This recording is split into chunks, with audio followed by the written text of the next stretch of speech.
Good morning बच्चों, मैं लोकेश साहू, प्रयास कोचिंग सेंटर भानु प्रतापपुर, कांकेर, छत्तीसगढ़।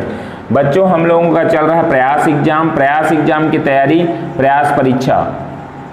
प्रयास परीक्षा हो या कोई भी परीक्षा हो जिसमें अगर हिंदी का व्याकरण पूछा गया है, हिंदी का व्याकरण में, तो उसमें संधि और समाज पूछा ही जाता है। तो आज का जो हमारा चैप्टर है वो है समास को हम लोग आज का चैप्टर में देखेंगे। बच्चों, अगर आप लोगों को एक ही प्लेटफॉर्म में अच्छा से सारा कंटेंट चाहिए तो हमारा ऐप डाउनलोड करें। प्रयास कोचिंग के नाम से गूगल प्ले स्टोर पे आप करेंगे सर्च, तो वहाँ पर आपको हमारा ये ऐप दिखाई देगा, प्रयास भानु प्रतापपुर। ये भानु प्रतापपुर हिंदी में लिखा है रेड कलर में, ये इसकी पहचान है। तो आप प्रयास का ऐप डाउनलोड करें और वहाँ आपका सारा कोर्स, जो भी एग्जाम की तैयारी आप कर रहे हैं उस एग्जाम की परीक्षा के लिए आपको सारा कोर्स, मैथ्स का, साइंस का, इंग्लिश का, अन्य हिंदी वगैरह का सबका कोर्स मिलेगा। तो चलिए स्टार्ट करते हैं हम लोग समास। चलिए देखते हैं समास। यहाँ पर एक और है समासिक पद, इसको समस्त पद बोला जाता है, समस्त पद। और ये है समास विग्रह, जिसको व्यास बोला जाता है ना। तो ये तीन शब्द को जानो। समास दो या दो से अधिक शब्दों से मिलकर बने, है ना, दो शब्दों से मिलकर बने नए सार्थक शब्द। सार्थक मतलब अर्थपूर्ण शब्द को क्या कहते हैं? समास। दो शब्दों से मिलकर, जैसे कि ये नीलकमल है, ये दो शब्दों से मिलकर बना है ना, तो ये अर्थपूर्ण बन गया। नीला है, कमल और नीला दोनों से मिलकर बन गया नीलकमल, तो नया शब्द बन गया, सार्थक शब्द बन गया, वो समास कहलाया। समासिक पद, समास के नियमों से जो भी बना शब्द वो समासिक पद कहलाएगा। मतलब ये समास के नियमों से बना है, वो शब्द है तो समासिक शब्द होगा, इसी को समस्त पद बोला जाता है। समास विग्रह, समासिक पद के सभी पद को अलग अलग किए जाने की प्रक्रिया क्या कहलाता है? समास विग्रह। अलग अलग करना, जैसे कि नीलकमल है तो उसको अलग अलग कर दिया गया, नीला है जो कमल, ठीक है, तो इस तरीके से अलग अलग कर देना समास विग्रह कहलाता है। तो एक तो जोड़ना तो समासिक हो जाएगा, और अलग करना वो होगा विग्रह मतलब तोड़ना, ठीक है। अब देखते हैं इसके समास के प्रकार। यहाँ एक चीज और देख लीजिए, जैसे समास में दो पद होते हैं, दो पद, जैसे कि आपका एक को बोला जाता है पूर्व पद और एक को बोला जाता है उत्तर पद। दो पद होते हैं ना, दो पद। तो जैसे कि आपका एक एग्जाम्पल देते हैं, राजपुत्र, इसमें ना दोनों एक है, लेकिन ये जो है ये पूर्व पद है और ये जो है उत्तर पद है।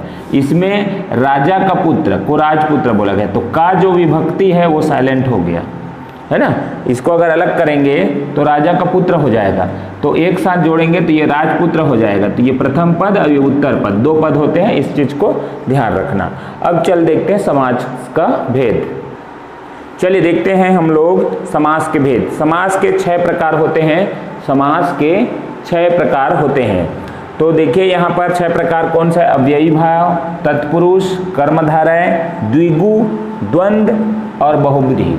तो अव्ययी भाव मतलब क्या होता है? पहला पद प्रधान होता है, पहला पद अव्यय या प्रधान। जैसे कि एक आध एग्जाम्पल हम एक ठो देख लेते हैं। यथाशक्ति, देख रहे हो, यथाशक्ति, ये जो है कौन सा है? पहला पद जो है क्या निकला? प्रधान निकला। यथासंभव, जैसा संभव हो, है ना, यथाशक्ति, शक्ति अनुसार। तत्पुरुष समान, उत्तर पद प्रधान होता है। उत्तर पद में जैसे कि हमारा एक ठो है आपका राजकुमार, इस टाइप का है, तो कुमार है, राजा का कुमार, तो उत्तर पद, बाद वाला पद जो है प्रधान है। कर्मधारय, उत्तर पद प्रधान और उपमान, उपमेय या विशेषण विशेष्य का क्या होना चाहिए? उसमें गुण होना चाहिए, उपमान और विशेष्य का। तो जैसे कि है यहाँ पर कमल नयन, ठीक है, यहाँ पर कमल नयन, उपमान और उपमेय, कमल नयन कमल के समान नयन, ठीक है। द्विगु मतलब क्या है? संख्यावाचक होता है। पूर्व पद जो है संख्यावाचक होता है, जैसे कि चौराहा, तो ये चौ जो है 4 से संबंधित है, तो ये होगा चौराहा, ठीक है। तो ये द्विगु समास संख्यावाचक है। द्वंद्व समास, दोनों पद प्रधान और अथवा या का यूज होता है, दोनों पद प्रधान होता है। और या जैसे नदी नाले, एग्जाम्पल है नदी नाले। फिर है पाप पुण्य, दोनों पद प्रधान है। इसमें डेस जो है ना, इसका ये विशेष इसमें पहचान है, ठीक है। और बहुब्रीहि समास, कोई पद प्रधान नहीं होता, उसमें कोई अन्य पद ही आ जाता है। जैसे कि लंबोदर, एग्जाम्पल है लंबोदर, मतलब है लंबा है उदर जिसका, अर्थात गणेश। ऐसा तीसरा ही आ गया लंबोदर का, लंबा है उदर जिसका, तो ये हो जाएगा अर्थात गणेश। तो तीसरा, चौथा, किसी का भी वो जो दिया है वो कोई पद प्रधान नहीं है, ना तो पूर्व नहीं है, ना तो उत्तर नहीं है, और सीधा सीधा चला गया अलग अर्थ में, तो ये हो जाएगा बहुब्रीहि। अव्ययी भाव, पहला पद प्रधान, तत्पुरुष दूसरा पद प्रधान, उत्तर पद बाद वाला पद को प्रधान लिया जाता है। तीसरा जो है कर्मधारय, वो जो है उत्तर पद प्रधान होता है, पर उसमें क्या होता है, दोनों का विशेषण और विशेष्य का संबंध होता है। द्विगु समाज, संख्यावाचक, द्विगु मतलब संख्या है ना, संख्या दोगुना तिगुना चौराहा है ना, पंचमार्ग, ऐसा टाइप का जो आएगा वो आपका संख्यावाचक। फिर द्वंद्व, दोनों पद प्रधान होता है, और अथवा या से जुड़े रहते हैं। अगर विग्रह करेंगे तो इसको नदी और नाले और से विग्रह करें, विग्रह करने पर और अथवा या ऐसे शब्द से अलग करना होगा। तो ये बीच का जो है ना, पाप पुण्य, माता पिता, भाई बहन, ऐसा टाइप का जो शब्द आएंगे वो द्वंद्व समास। बहुब्रीहि मतलब कोई पद प्रधान नहीं होता है, तीसरा ही कुछ आंसर आता है, जैसे कि लंबोदर, लंबा है उदर जिसका, अर्थात गणेश। पीताम्बर, पीला है अंबर जिसका, अर्थात नारायण। इस टाइप का आपका समास बनता है। तो ये हो गया 6 प्रकार के समास। अब हम लोग थोड़ा थोड़ा इसको आउटलाइन और देखते हैं कि किसका उदाहरण किस टाइप का है। चलिए, पहला नंबर है अव्ययी भाव समास। पहला पद अव्यय या प्रधान होता है। तो देखिए, पहला पद के पहचान में हम लोगों को क्या मिलेगा, अनु, आ, प्रति, भर, यथा, है ना, इस टाइप का शब्द जो है पहला पद में मिलेगा। तो देखिए, जैसे कि अनु है तो अनुरूप, अनु प्लस रूप, ये प्रथम पद है, पहला पद। अनु है, रूप को अगर रखेंगे तो उसका नहीं बनेगा, अनुरूप, तो ये अनुरूप हो गया। आ प्लस जन्म, आजन्म। प्रतिदिन, प्रति प्लस दिन, प्रतिकूल। भर, भर पेट, ठीक है। यथा, यथा संभव। तो इस टाइप का आपको बनेगा, क्या बनेगा आपका अव्ययी भाव। तो आपको पूछा जाएगा आज प्रतिदिन में कौन सा समास लगा हुआ है, तो आपका 5 ऑप्शन दिया जाएगा, 4 ऑप्शन, तो अव्ययी भाव है। आजन्म में, अनुरूप में, भरपेट में, यथा संभव में। ऐसे आपको प्रैक्टिस करना है, बुक में भी आपका होगा, उसको भी आप प्रैक्टिस कर लीजिएगा। चलिए देखते हैं तत्पुरुष समास। तत्पुरुष समास में उत्तर पद प्रधान होता है। इसका 6 प्रकार है। कर्म तत्पुरुष, करण तत्पुरुष, संप्रदान तत्पुरुष, अपादान तत्पुरुष, संबंध तत्पुरुष, अधिकरण तत्पुरुष। इसी को बोला जाता है कर्म तत्पुरुष को द्वितीय तत्पुरुष, करण को तृतीय, संप्रदान को चतुर्थी, अपादान को पंचमी, और संबंध को षष्ठी, और अधिकरण को सप्तमी तत्पुरुष कहा जाता है। आपका जैसे इसमें लोप हो जाता है कुछ, जैसे कि कर्म तत्पुरुष है, उसमें आपका एग्जाम्पल है गगनचुंबी। आपका एग्जाम्पल यहाँ पर मैं लिख दे रहा हूँ, गगनचुंबी। तो ये जो है ना, गगन को चुंबने वाला, ये इसका अगर हम करेंगे तो क्या हो जाएगा, गगन को चुंबने वाला। तो यहाँ पर देखिए, यहाँ पर को जो है गगनचुंबी में को का लोप हो जाता है, तो आप यही समझिए को का लोप रहता है, को से इसको अलग करेंगे, गगनचुंबी। फिर आएगा आपका यश प्राप्त, यश प्राप्त। फिर आएगा, और देखते जाइए, लिखते जाइए इसमें, चिड़ी मार, चिड़ी मार, ठीक है, चिड़ी मार। चिड़ी मार के बाद है ग्रामगत रथ चालक, ग्रामगत रथ चालक। जेब कतरा, है ना, जेब को कतरने वाला। तो इस टाइप का जो है ना वर्ड है ना, को का लोप हो जाता है। तो ये आपका गगनचुंबी, यश प्राप्त, चिड़ीमार, ग्रामगत, रथ चालक, जेब कतरा, इस टाइप का आपका जो वर्ड है वो कर्म तत्पुरुष के अंतर्गत आता है। उसके बाद देखते हैं करण या तृतीय तत्पुरुष। इसमें से या के द्वारा का लोप होता है, से या के द्वारा। तो चलिए थोड़ा सा इसको और बता देता हूं मैं कि इसमें क्या क्या एग्जाम्पल आएंगे। जैसे करुणा पूर्व, आपका एग्जाम्पल है करुणा पूर्व। अब यहाँ बोला है से या के द्वारा, तो करुणा से पूर्ण, अगर इसको हम विच्छेद करेंगे तो ये हो जाएगा करुणा से पूर्ण। तो ये जो से है वो क्या हो जाएगा, साइलेंट हो जा रहा है। तो करुणापूर्ण, फिर है भयाकुल, भयाकुल, फिर है रेखांकित, रेखांकित, फिर है शोकग्रस्त, शोकग्रस्त, शोक से ग्रस्त, फिर है मदांत, मनचाहा, पद दलित, सुर रचित, सुर रचित। तो देखिए इस टाइप का जो वर्ड है वो करण तत्पुरुष में आता है। इसको इतना जानना है से या के द्वारा का लोप हो जा रहा है। अगर विच्छेद करेंगे तो से या के द्वारा। मन चाहा, मन से चाहा। सुर चरित, सुर द्वारा रचित, सुर के द्वारा रचित, सूरदास द्वारा रचित है तो सुर रचित होगा, ठीक है। तो के द्वारा और आपका से का लोप हो जा रहा है, वो होगा तृतीय तत्पुरुष या करण तत्पुरुष। अब देखते हैं संप्रदान तत्पुरुष। संप्रदान तत्पुरुष में के लिए का लोप हो जा रहा है, के लिए का लोप हो जा रहा है। जैसे कि आपका है प्रयोगशाला, प्रयोगशाला, इसको अगर करेंगे विच्छेद तो ये क्या बनेगा, प्रयोग के लिए शाला, प्रयोग के लिए शाला। तो इस टाइप का आपका के है ना, के लिए का बोध हो रहा है, के लिए, प्रयोग के लिए यहाँ पर आएगा, के लिए का क्या है, लोप हो जा रहा है। तो ये आएगा प्रयोगशाला, संप्रदान तत्पुरुष या चतुर्थी तत्पुरुष। स्नान घर,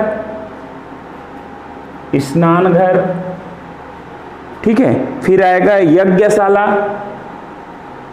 यज्ञशाला, फिर आएगा गौशाला, गौशाला, फिर आएगा देशभक्ति, देशभक्ति, फिर आएगा डाक गाड़ी, डाक गाड़ी, फिर आएगा परीक्षा भवन, परीक्षा के लिए भवन, परीक्षा भवन, और है हथकड़ी, हथकड़ी, ऐसा सवाल पूछा जाएगा हथकड़ी में कौन सा तत्पुरुष समास है, तो चतुर्थी है ना। तो ये इसलिए लिखाने का वो उद्देश्य है क्योंकि पूछा जाता है, एक दिया जाएगा एग्जाम्पल, उसको ना इस तत्पुरुष समास के ही भेद में बांटा गया जाता है, ठीक है। अब देखते हैं हम लोग अपादान तत्पुरुष, अपादान तत्पुरुष समास। तो अपादान में क्या क्या आते हैं, अपादान मतलब होता है से विभक्ति, है ना। से विभक्ति जो है अलग होने का, अलग होने वाला जो विभक्ति है वो उसका क्या हो जाता है, लुप्त हो जाना होता है।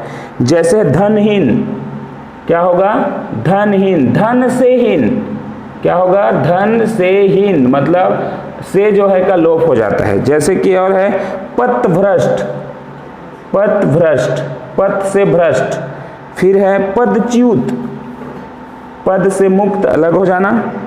देश निकाला, देश निकाला। तो ऐसे शब्द जो है क्या आएंगे आपका अपादान तत्पुरुष। और है ऋण मुक्त, ऋण मुक्त, ऋण से मुक्त, अलग हो जाना। गुणहीन, गुणहीन मतलब गुण से हीन। फिर है पाप मुक्त, पाप मुक्त, ये जो है पाप से मुक्त। तो इस टाइप का से का जो लोप हो जाना अलग होने के भाव में वो क्या आएगा हमारा अपादान तत्पुरुष। अब देखते हैं हम लोग संबंध तत्पुरुष। तो संबंध तत्पुरुष में क्या क्या आते हैं, संबंध तत्पुरुष मतलब षष्ठी तत्पुरुष, षष्ठी तत्पुरुष। तो ये जो है आपका का के की का लोप हो जाता है, का के की है ना, का के की का लोप हो जाता है। जैसे कि इसमें आएगा राजपुत्र, राजा का पुत्र, राजा का पुत्र। फिर आएगा आपका राजाज्ञा, राजाज्ञा राजा की आज्ञा, राजा की आज्ञा मतलब यहाँ देखो की का की का लोप हो जा रहा है। पराधीन, पराधीन, राजकुमार, फिर है आपका गृह स्वामी, देश रक्षा, इसमें सब में क्या है, संबंध तत्पुरुष है। अब देखते हैं अधिकरण तत्पुरुष। अधिकरण तत्पुरुष में क्या होता है, सप्तमी तत्पुरुष कहलाता है। इसमें अधिकरण कारक की विभक्ति में या पर, ये दो का लोप हो जाता है। जैसे कि एग्जाम्पल है आपका शोकमग्न, आपका क्या है, शोकमग्न, शोकमग्न, शोक में मग्न, ठीक है। लोकप्रिय, लोकप्रिय, धर्मवीर, फिर है पुरुषोत्तम, फिर है आपबीती, ठीक है, गृह प्रवेश। तो इस टाइप का जो भी है आपका अधिकरण तत्पुरुष के आते हैं। तो थोड़ा सा एक बार रिवीजन हो जाए आपको, है ना। अधिकरण तत्पुरुष, संबंध तत्पुरुष, कर्म तत्पुरुष, करण तत्पुरुष, संप्रदान तत्पुरुष, अपदान तत्पुरुष।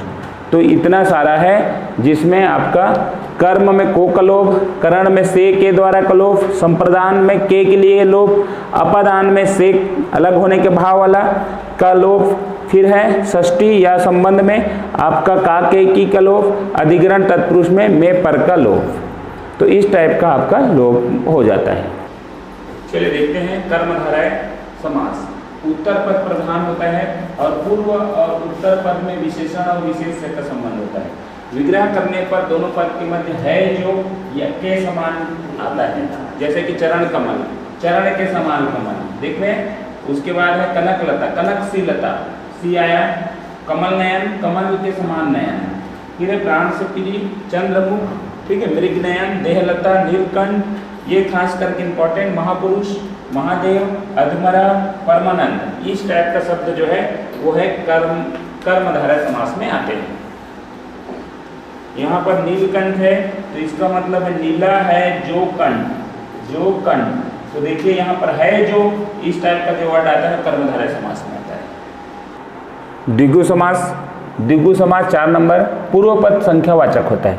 देखिए जैसे सप्त सिंधु, सप्त सिंधु में 7 का बोध हो रहा है, दोपहर में 2 का, त्रिलोक में 3 का, चौराहा में 4 का, नवरात्र में 9 का, सप्तर्षि में 7 का, पंचमणि में 5 का, सप्ताह में 7 का और त्रिकोण में 3 का, तिरंगा में भी 3 का। तो इस तरीका से पहला पद में ही पता चल जाता है, संख्या का बोध होता है, तो वो द्विगु समास होता है। द्वंद्व, द्वंद्व समास दोनों पद प्रधान होता है। द्वंद्व मतलब दोनों पद प्रधान, विग्रह करने पर और अथवा या एवं लगता है। तो ये देखिए नदी नाले, ये सबसे अच्छा पहचान इस समास के बीच में ऐसा 2 अक्षर जब नदी नाले के बीच में डेश रहता है, ये देख के ही आपको समझना है कि ये इस समास का है। दोनों बराबर लगेंगे। नदी नाले, पाप पुण्य, सुख दुख, गुण दोष, ऊंच नीच, आगे पीछे, माता पिता, राजा प्रजा, नर नारी, खरा खोटा, राधा कृष्णा, ठंडा गरम, छल कपट, अपना पराया। इस टाइप का बीच में डेश वाला जो रहेगा, दोनों पद प्रधान वाला, वो हमारा क्या होगा, द्वंद्व समास। अंतिम देखते हैं बहुब्रीहि समास। चलिए लास्ट देखते हैं बहुब्रीहि समास। कोई भी पद प्रधान नहीं, अन्य पद बाहर से निकल कर आता है। जैसे कि नीलकंठ, नील है कंठ जिसका, अर्थात शिव के बारे में हो गया। लंबोदर, लंबा है उदर अर्थात गणेश, तीसरा व्यक्ति के बारे में आ गया। दशानन, दस आनन है अर्थात रावण। चक्रपाणी, महावीर, चतुर्भुज, पंकज, गिरिधर, पीताम्बर, फिर निशाचर, चौलड़ी, त्रिलोचन, चंद्रमौली, विषधर, घनश्याम, मृत्युंजय, है ना। तो ये इसका अर्थ है जिसका, ऐसा टाइप का आपका आता है, वो आपका बहुब्रीहि समास में आता है। अच्छा, बहुब्रीहि और ये है कर्मधारय के लगभग समान होते हैं, तो दोनों में अगर पूछना रहेगा तो दोनों में से एक दिया जाएगा, है ना। बहुब्रीहि और द्विगु, द्विगु मतलब ये देखो चतुर्भुज, पंच, है ना, और कहीं पर दिया त्रिलोचन, है ना। दोनों के बारे में अगर दोनों एग्जाम्पल एक ही एग्जाम्पल के लिए है तो बहुब्रीहि और द्विगु में तो एक दिया जाएगा, या तो फिर उस अर्थ को लेकर आपको निकालना होगा। बहुब्रीहि क्या होता है और कर्मधारय, और कर्मधारय द्विगु और कर्मधारय। ठीक है। तो इस टाइप का आपका समास का 6 जो है आपका प्रकार यहाँ पर कंप्लीट होता है। अब हम लोग इसका प्रैक्टिस सेट करेंगे कि किस तरह से क्वेश्चन पूछा जाता है। ठीक है, तो वीडियो को अंत तक देखने के लिए धन्यवाद। अच्छा लगे लाइक शेयर कमेंट सब्सक्राइब जरूर करें। और अच्छा एक ही प्लेटफॉर्म है हमारा, पूरा कंटेंट देखना है तो प्रयास का हमारा ऐप डाउनलोड करें। और हर वीडियो के अंत में डिस्क्रिप्शन में मैं इसका लिंक दिया रहता हूँ प्रयास ऐप का। प्रयास कोचिंग सेंटर के नाम से अगर सर्च करेंगे तो प्रयास भानु प्रतापपुर आपको देखने को मिल जाएगा।